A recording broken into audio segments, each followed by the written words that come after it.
Hey everyone, Nick Bellezza, hopeless guitar enthusiast here again, coming from the guitar apartment.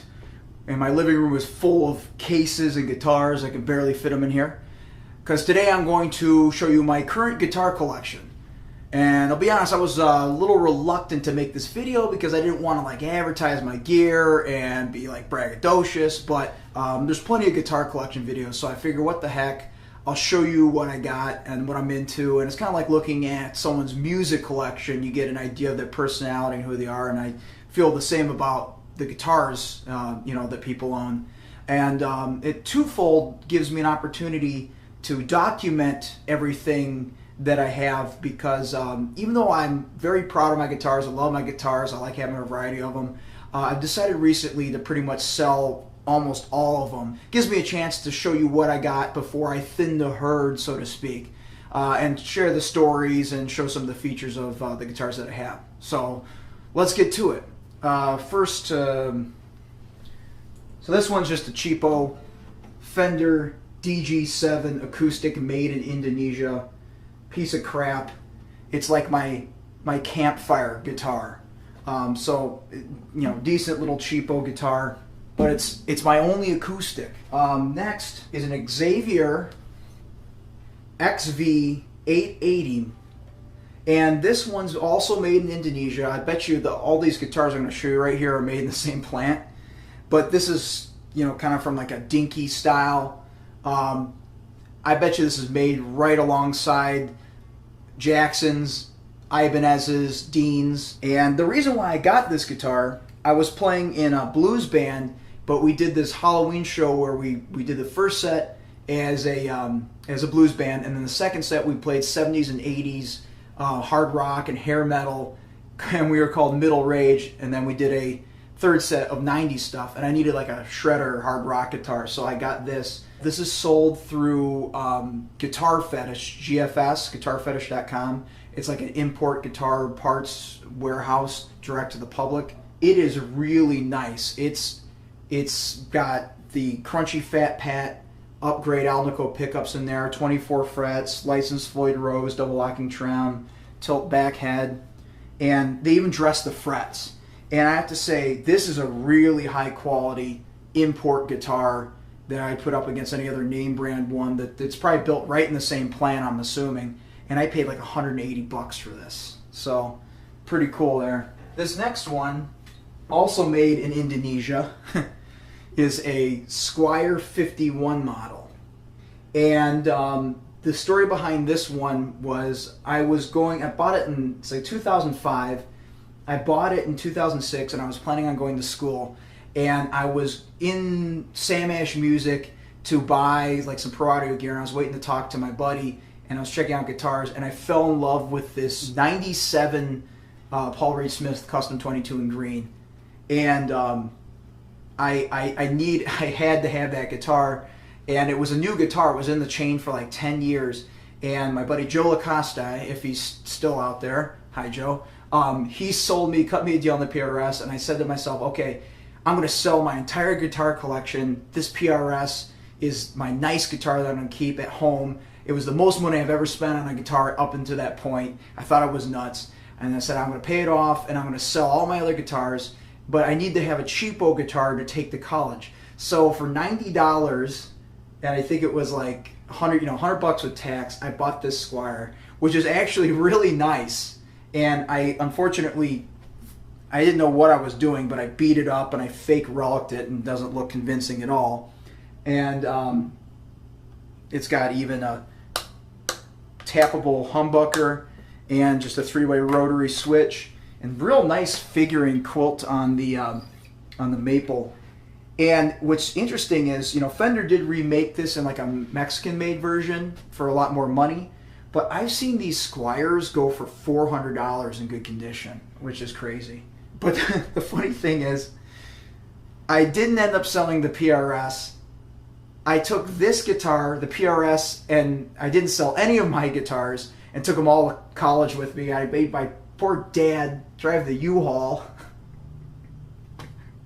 filled with guitars, and I took them all with me. And then even then, I ordered guitar. I ordered a bunch of Rickenbackers when I was still at home, and I had them shipped to my townhome. So when I got to my college at my townhome, I had guitars waiting for me. And my poor roommate, we had a 3-bedroom townhome.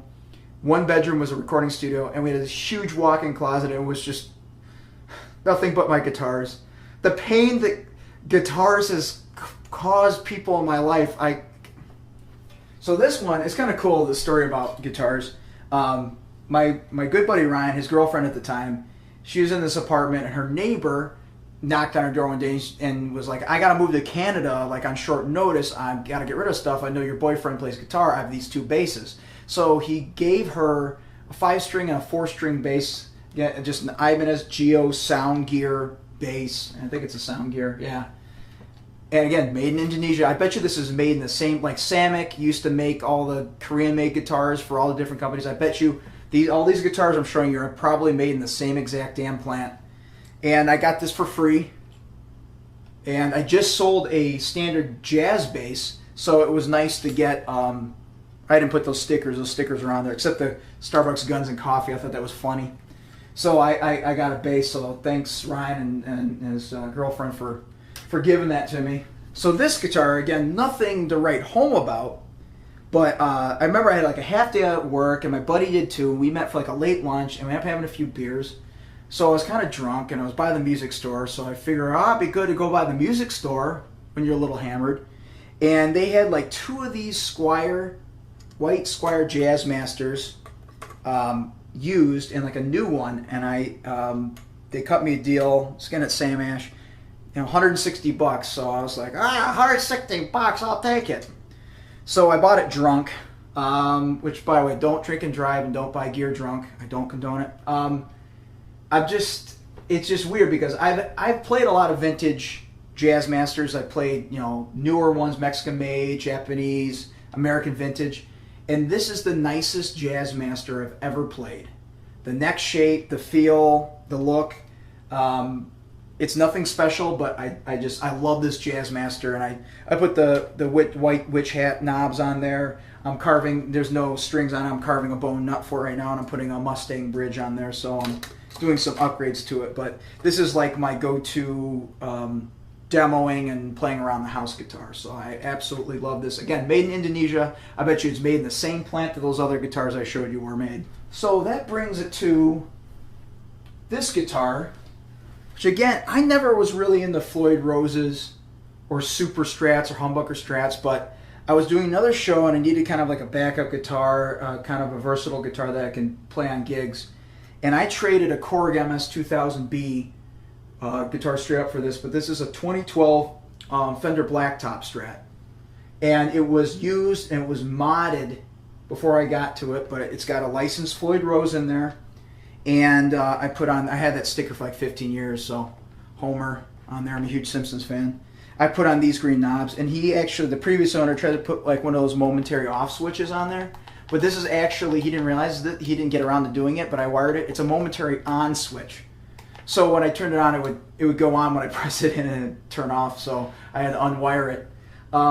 But I have to say, I never liked, he put EMG humbuggers on them, I never really liked Actives or Floyd Rose, I didn't like the setup, but this guitar sounds great. The pickups sound great. I can play it live, and I love it. And it's a great gigging guitar. It's kind of my backup guitar now. And what's interesting though is it's a 9.5 radius neck, and the Floyd Rose I think is like a 16. So I actually got shims to match the radius. So if you own one of these Blacktops and you're having problems with getting the action right, you might have to get those shims for the Floyd Rose. And it brings me to this guitar. This is not a Fender, it's a parts guitar, thin line Tele build. And it was built by Peter Gebhardt from Oneida, New York. And he's on eBay as Gebbuy, Gebbuy, I believe. Check out his builds. He does like very traditional Tele, Fender, Strat type builds, but there's always like unique twists to them. And I was following his builds, and this one came up, and I just fell in love with it. And it's got a body built by this guy Doug A&D Guitars, who rarely sells them, but he'll make them in batches. It's a thin line chambered body,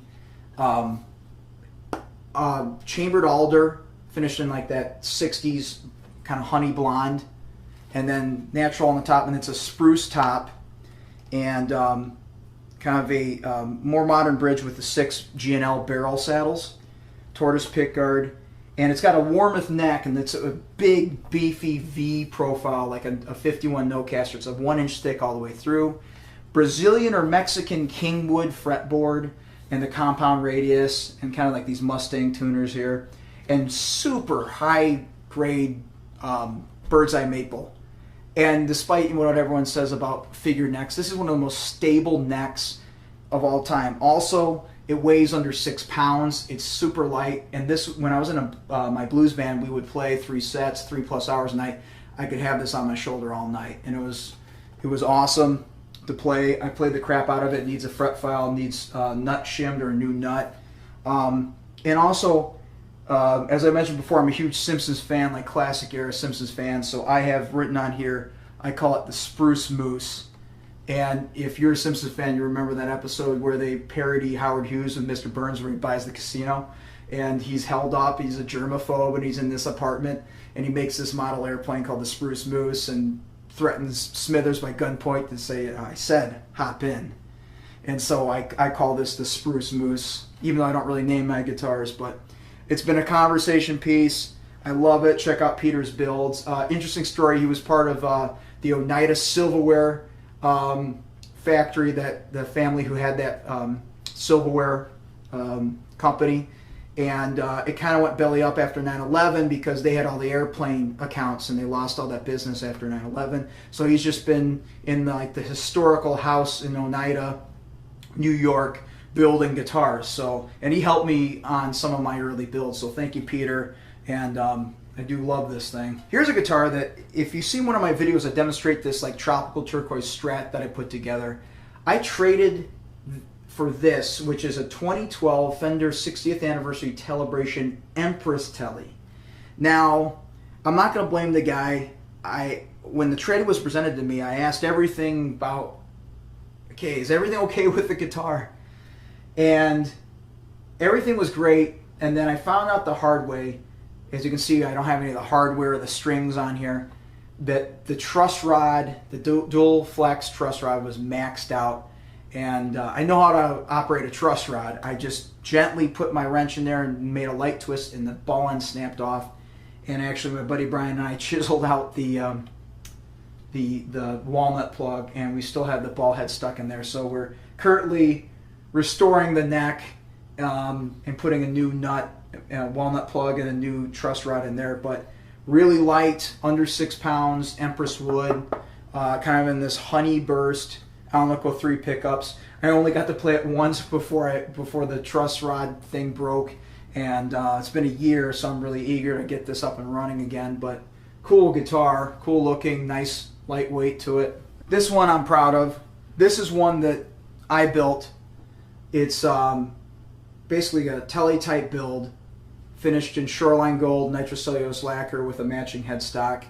And I kind of went nuts with it. I went all gold. It's even got evil gold fret wire on there, all gold hardware, and these gold reflective pickguard and control plate. And I even got the ashtray.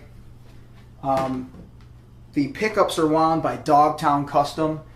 Awesome stuff. And he wound this Alnico 5-2 magnet split between the bass and the treble strings. And he made it where he grounded the cover, so I have a 4-way switch on here where I have the standard 3 where it's bridge, series, or sorry, parallel, and then neck, and then I have it in series, which is more of a humbucker sound between the two. And it's very lightweight. People look at it and say, oh, this must be a boat anchor. This is also under 7 pounds, like 7 pounds, 13 ounces, 12 ounces. Really lightweight, well-defined V-shaped neck, and then I put these Keystone Gold tuners on there, so somewhere there's a Gibson Explorer missing its tuners, bone nut and everything. I made this through many seasons. It took me a while to finish it, but the lacquer checked all over the place. It's completely checked. But this is, I love this Tele. It's become my main guitar. I play it live, and I'm really proud of how it came out. I just love this guitar. Okay, moving along to the Gibsons. So this one, I'm currently editing a video, so depending on when I post this video, you'll see another demo and review for this one. This is a 2015 Gibson ES Les Paul, an historic burst, and got a beautiful kind of cherry sunburst, faded cherry sunburst on the top, and then the walnut stain on the back. Beautiful guitar, nice big chunky neck, beautiful AAA flame maple top. It's a veneer, pretty much completely hollow except for a mahogany strip. Like I said, you'll see a video of me demonstrating this one. And the whole reason why I bought this guitar is I wanted to buy a Gibson ES330L limited edition. It was a black 330 with the humbuckers and the Bixby, but I thought it was too damn expensive. So instead of buying one expensive guitar, I bought two. I bought this one, which is expensive, and that Midtown. So really nice sounding MHS humbuckers, dark fretboard, really cool looking guitar. Now this next one, this is my Les Paul. This one is just a 2001 Les Paul Classic. Now the story behind this one is a good friend of mine who ran a recording studio, worked in many different recording studios for these guys. And what's really interesting is this was in a cigar smoking studio. You can't smell it here, but it still reeks like smoke. And this is a honeyburst, but no honeybursts look like this. All the honeybursts, are brighter. This one has a real interesting hue that it's faded into. The pickups have been changed. I put a Seymour Duncan Antiquity 2. There was another PAF knockoff in there, and that one's another PAF replica. Not sure what they are. It came to me like that. And what's really cool about this one is I've had the privilege of owning a lot of new Gibsons, but I'm always afraid to take them out and get them scratched. This one's beat to crap.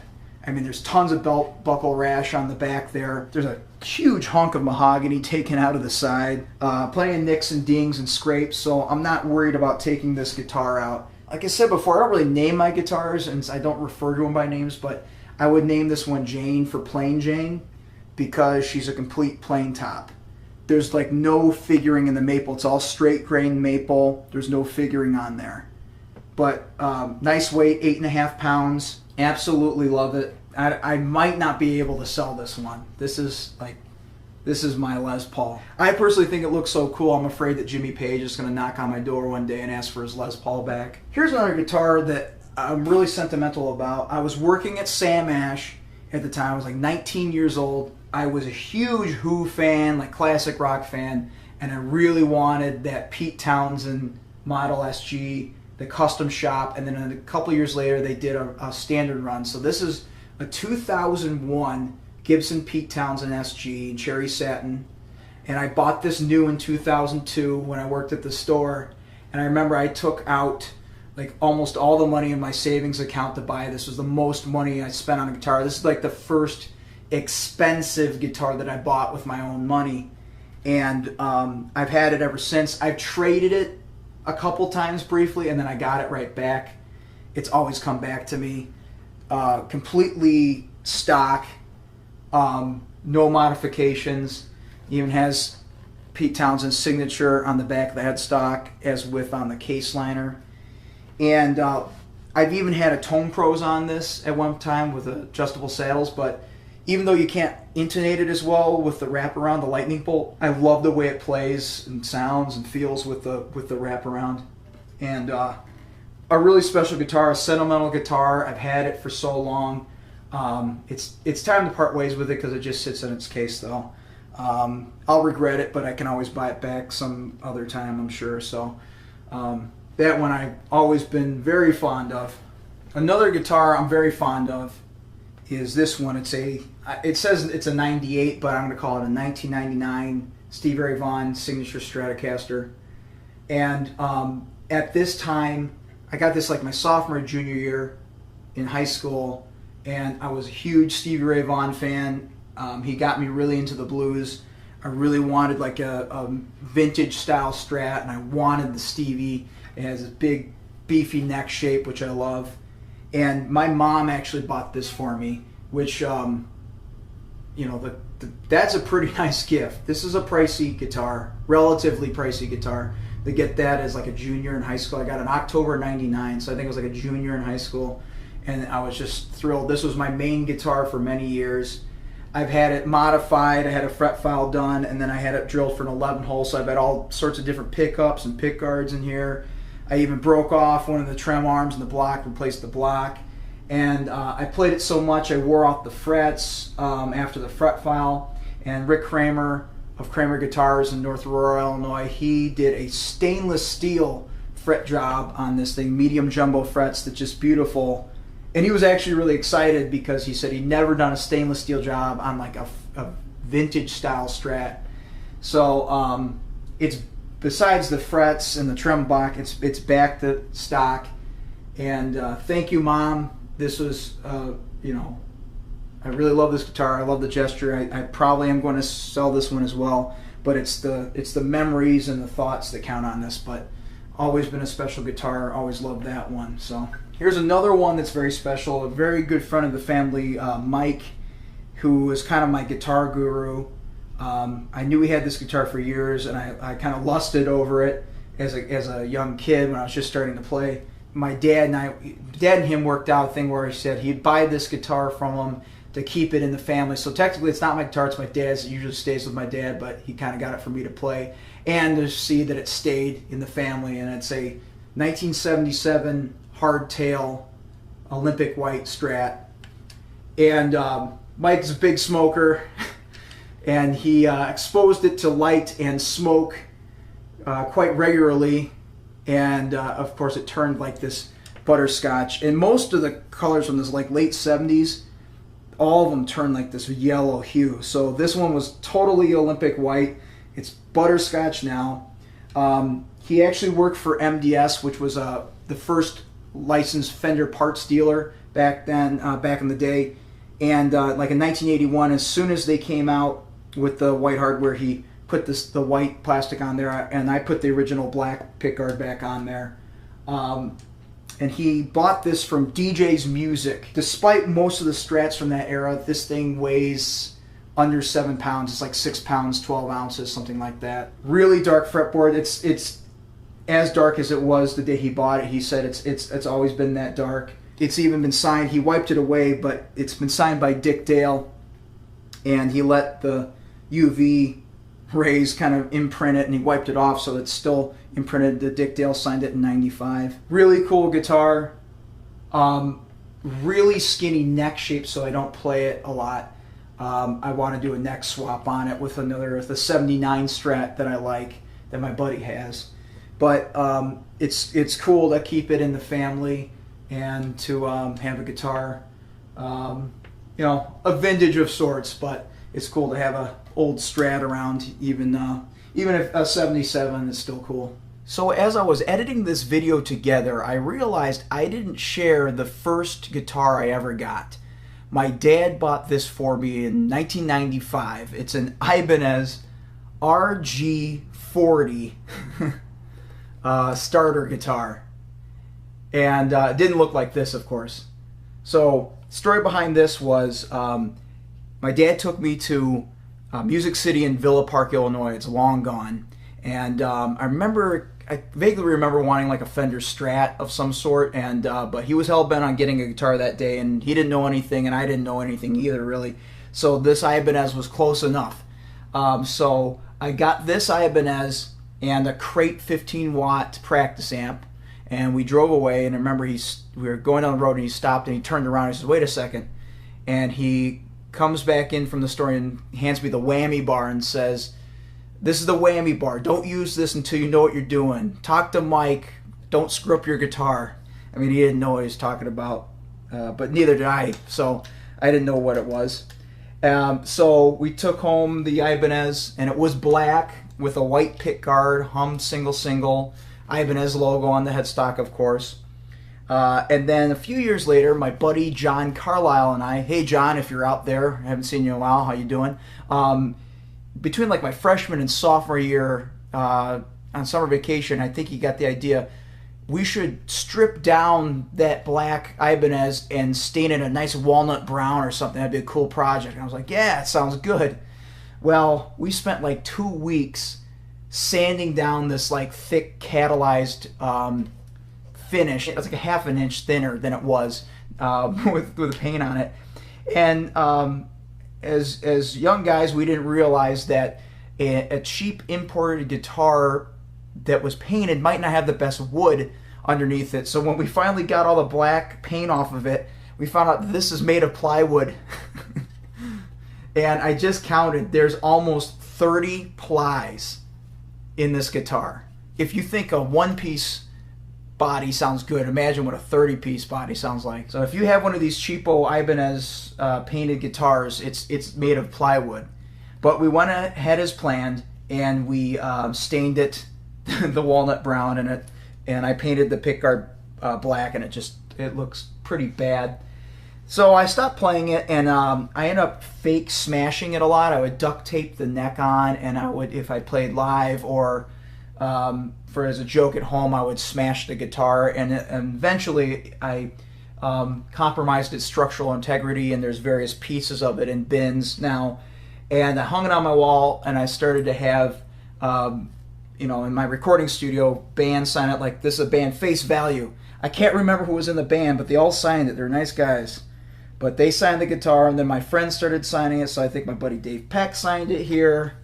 There's Joe Dorger, Ricky Bellino. I can't make out these other ones. But then my buddy Ryan Mead signed the headstock, and he wrote underneath it, Yippee O Padoksa Kuchan.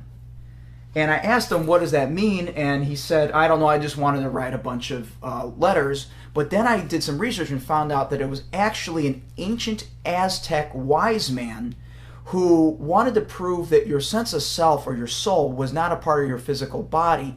And you could do that by altering your body, like by cutting off your leg and then sewing it to the top of your head. And he did that, and then he died of massive blood loss. So that's it. That's my guitar collection as of August 2016. By the time this video is posted, I'll have many of them up for sale. Maybe you'll like one of them, let me know. But I'm glad that I was able to share with you my collection and share some of the stories behind them and document them in this time and place. And then hopefully it'll make room for new builds and new guitars down the road, so I can do more demos, more videos, and show you what I'm up to. So if you like it, comment, subscribe, all that crap that people do, and I'll see you somewhere in space and time.